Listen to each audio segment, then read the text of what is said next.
Here's how to fix Xbox app not working or not opening or functioning properly on your Windows 10 or Windows 11 computer.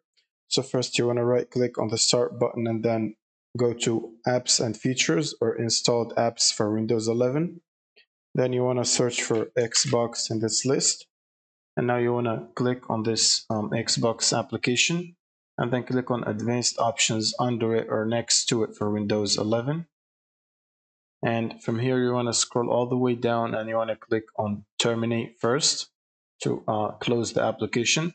And then you want to click on repair and wait for it to repair the application.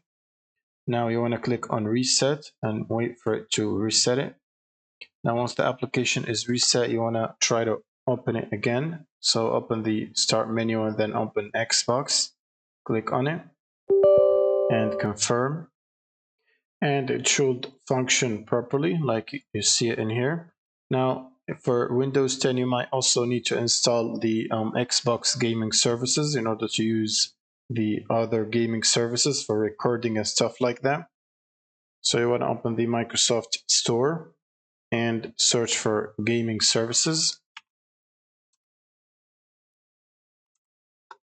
and install it on your PC.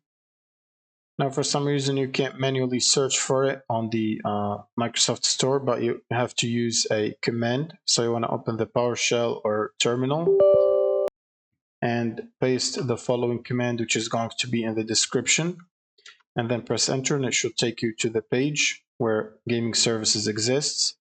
And you can install it from here if it's not already installed. And then you will need to reboot your computer and then open Xbox app again. And that should fix the problem. Thank you guys for watching and subscribe.